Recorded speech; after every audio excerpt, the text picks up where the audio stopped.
There's something unsettling about November nights. The world gets quieter, colder, and darker, fast. Leaves rot under your shoes, the wind whistles through empty branches, and even familiar places begin to feel wrong. But have you ever wondered why fall, especially November, is considered the most active time for paranormal encounters? According to seasonal behavior studies, humans experience heightened anxiety and sensory sensitivity as daylight hours drop.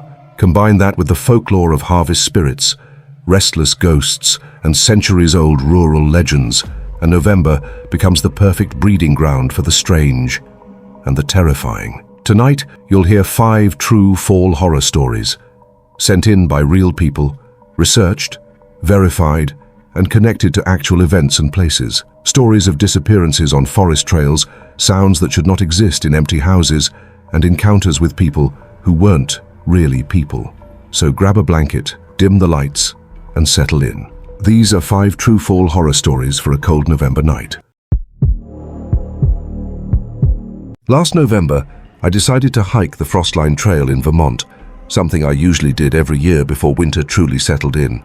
I thought it would clear my head. The air that day had that sharp, metallic coldness that comes right after the first freeze, and the woods were almost silent, except for the crunch of frost under my boots.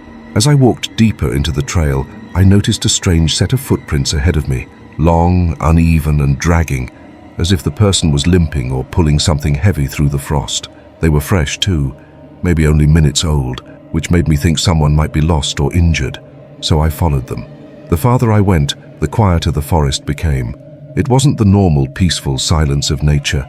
It felt heavy, suffocating, like the trees were holding their breath. Even the wind had disappeared. It got to the point where the only sound was my heartbeat pounding in my ears. And then I saw him. He was standing a little off the trail between 2 tall, bare trees. His back was toward me, shoulders slumped, clothes soaking wet and torn. The fabric looked outdated, like something from an old photograph. Thick wool pants, suspenders, a work shirt stained with mud or something darker. I called out, asking if he needed help. He didn't respond. He didn't even flinch. I took a few steps closer, hoping he wasn't hurt or hypothermic. That's when it happened. Without moving his body, without shifting a single inch, the man's head slowly started turning toward me. It wasn't natural. It was slow, grinding, almost creaking, like something forcing a rusted hinge to move. His body stayed perfectly still, while his head rotated far past the angle any human neck should allow, and then his face came into view. Half of it was missing. It looked collapsed, eaten away by frostbite or rot, with chunks of frozen skin hanging like icicles. One eye was frozen open, the other socket a dark, icy hole. His lips were cracked, stiff, pulled back as though he had died mid-scream. I froze in place, completely numb, unable to breathe or think. The air felt colder around him, almost burning. Then he blinked. That tiny, silent blink is what snapped me out of it. I turned and ran as fast as I've ever run in my life. Branches whipped my face. My lungs burned, and I swear I could hear footsteps behind me, slow, dragging ones, matching the rhythm of those footprints in the frost. I didn't stop until I burst into the ranger station, shaking so violently that I couldn't even form a sentence at first.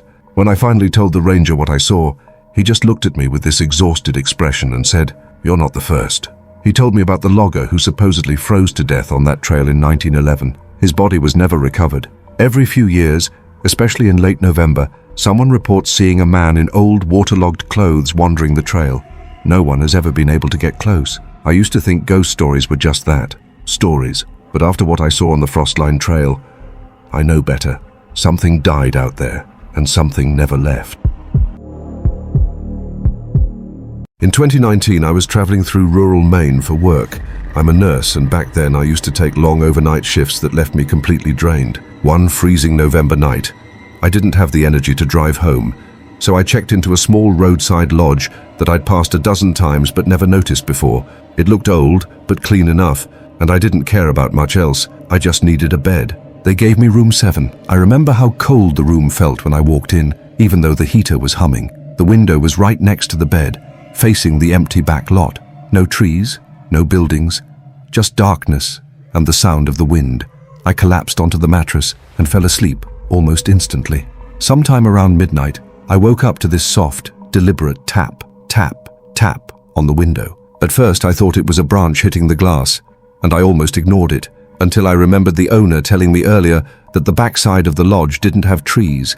Too risky in the winter storms, he said. The tapping continued, slow and rhythmic, like someone trying to get my attention. My heart started racing. I sat up, staring at the window, and as my eyes adjusted to the dark, I saw them. Fingers.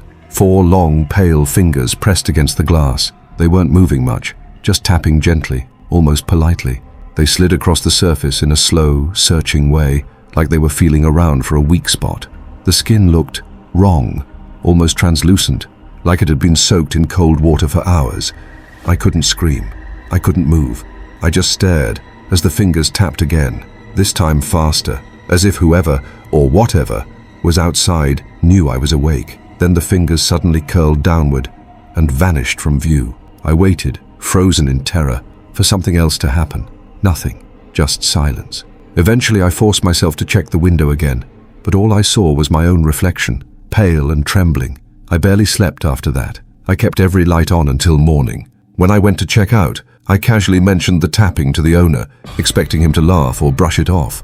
Instead, his entire expression changed. He looked frightened. He asked which room I was in, and when I said room 7, he just nodded slowly.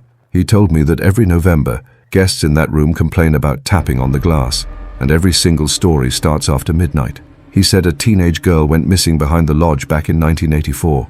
Her friends swore she went outside alone after hearing knocking on the window. She never came back. The only thing investigators found was her handprint in the dirt beneath that very window. The owner tried to reassure me by saying it was probably just the building settling or the wind. But I wasn't convinced, not after what I saw. Before I left, something made me take one last look at the window from outside. I don't know why. Maybe I needed to prove to myself that I'd imagined it, but I didn't imagine it. There on the glass was a handprint, perfectly shaped, delicate, and slightly smudged as if the fingers had dragged downward. I placed my hand over it. The glass under the print felt icy cold, colder than the rest of the window. That was the last time I ever stayed in a roadside lodge, and I never, ever sleep with a window next to my bed anymore. My husband Mark passed away in 2014, heart attack. Sudden. One moment he was making coffee, humming the same old song he always hummed in the mornings, and the next moment he was gone. Losing him shattered me. We'd been married nearly 3 decades, and I'd never imagined a life where I would wake up alone. The first November after his death was the hardest. The days were shorter, the nights unbearably long. I found myself sleeping with the TV on just so the silence wouldn't swallow me whole. It was around 2 a.m. on a particularly cold night when my home phone rang. The screen showed unknown number. I thought it was a mistake, a scammer maybe, but when I picked up, all I heard was breathing. Slow, familiar breathing. The same quiet inhale Mark used to do when he was about to speak. Then a whisper, "I'm still here." I dropped the phone. My whole body froze. I knew that voice. I knew it in my bones. But logic screamed at me. My husband was dead, buried. I had watched them lower the casket myself. For the rest of that night, I sat awake with every light on. I tried to ignore it, tried to tell myself I was exhausted, grieving, imagining things. But the next November, the phone rang again. Same time, same message, same voice. "I'm still here." I called the phone company in a panic. They checked the logs and said the calls were coming from disconnected numbers, landlines that hadn't been active in years. Probably a technical glitch, they told me. But glitches don't repeat with the same voice, at the same time, in the same month, year after year. By the 5th November, I was living with dread. As the month approached, I became jumpy at every little noise. I unplugged the phone every night, except one. I was too tired to remember, and that was the night it rang again. But this time the message changed. When I answered, the voice whispered almost urgently, "Check the basement." My blood ran cold. I stood completely still, listening to the silence on the line before it finally went dead. I wanted to ignore it, pretend I hadn't heard it, but something pulled me toward the basement door. Maybe it was fear. Maybe it was curiosity. Maybe it was the faint part of me that still missed him. The basement light flickered as I went down. The air smelled like damp soil and cold cement. I hadn't been down there in months. In the corner behind the water heater, I noticed something strange. A patch of wall that looked newer, slightly darker, as if it had been repaired at some point. I walked toward it, my fingers trembling as I touched the concrete.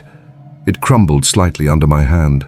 A piece broke off, revealing a small wooden box hidden inside the hollow space. My heart hammered as I opened it. Inside, lying on a piece of faded cloth, was my husband's wedding ring. He had never taken it off. I buried him with it. I remember crying over that ring as the coffin closed. So how was it in my basement? I ran upstairs and called the police. They checked the house, checked the basement, checked the walls. No signs of forced entry. They told me the ring had probably been misplaced and returned by some family member who forgot to tell me. But I know better. That night was the last time I got a November phone call. I unplug my phone every year now anyway. Not because I'm scared of hearing his voice again, but because I'm terrified of what he'll tell me next. I've been a long-haul truck driver for almost 15 years, and in that time, I've seen just about everything the road can throw at you. Drunks stumbling through traffic, animals darting out of nowhere, storms so bad you can't see the hood of your own truck. But nothing has ever shaken me like what happened last November on Harvest Road.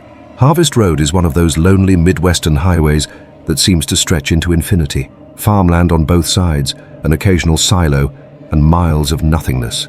Most drivers avoid it at night. Too many accidents, too many strange stories. But I had a delivery deadline and no choice.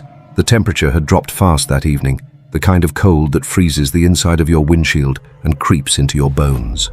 Around 1:30 a.m., I spotted someone on the side of the road, a hitchhiker. He was standing perfectly still, head down, wearing a dark hooded jacket that blended into the night. Normally, I never pick up strangers, but something about him made me slow down. Maybe it was the cold. Maybe it was the guilt of imagining someone stuck out there freezing to death. I pulled over and leaned across the passenger seat. "Hop in," I said. "It's freezing out there." He opened the door without saying a word and slid into the seat. Not a thank you, not even a nod.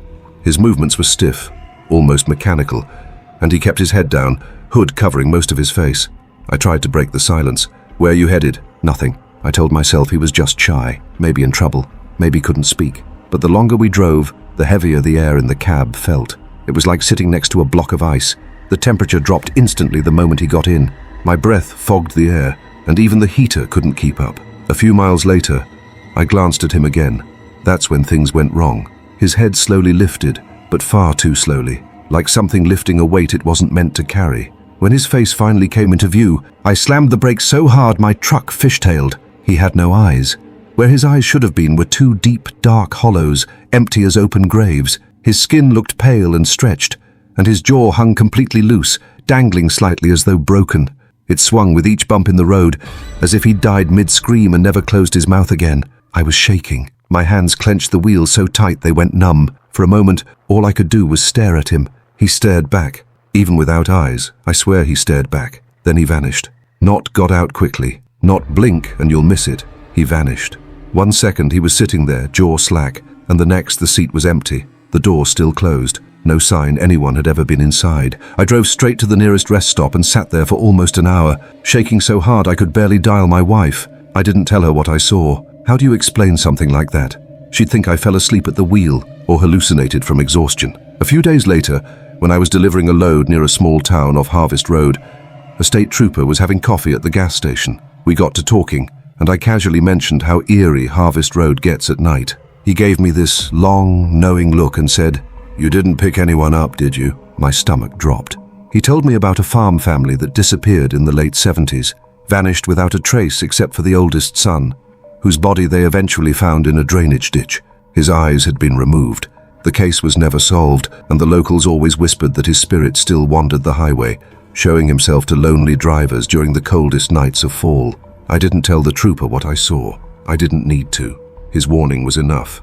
I still drive for a living, but I avoid Harvest Road no matter how many extra miles it adds, because sometimes when I'm alone on certain highways at night and the temperature suddenly drops for no reason, I swear I can feel someone sitting silently in the passenger seat again, and I'm terrified that next time he won't disappear. I was driving through a stretch of back roads near the Appalachian foothills last winter, the kind of place where the fog sits low and the trees lean over the road like they're watching you. My GPS suddenly froze, and all the bars on my phone vanished, even though I'd been through that route dozens of times with no issues. As I slowed down to check the map, I noticed a woman standing on the shoulder of the road. She was barefoot, wearing a thin nightgown despite the freezing cold, her hair dripping like she'd just climbed out of a river. I rolled down the window just an inch to ask if she needed help, but she didn't answer. She just stared at me with this dull, unfocused expression and pointed behind my car. When I looked in the rearview mirror, my stomach dropped. There was a second figure standing directly behind the car, but I hadn't heard anyone approach. I locked the doors instantly, and when I looked back at the woman, she had moved several feet closer, without making a sound. Something about the way she tilted her head, slow and unnatural, made every instinct in me scream. I hit the gas and didn't stop until I reached the next town. When I checked the back of my car later, the trunk was smeared with wet handprints, streaked downward like someone had been trying to climb inside. I reported it to the sheriff, but he just nodded slowly and told me, "You're not the first one to see them. Don't stop on that road again." And I haven't. Not once since. Fall is beautiful, peaceful, comforting. But as the nights grow longer and the cold settles in, the world changes. Old stories return, old shadows move, old voices whisper. If you enjoyed these 5 true fall horror stories, let me know which one chilled you the most. And remember, stay warm, stay safe, and never walk alone on a cold November night.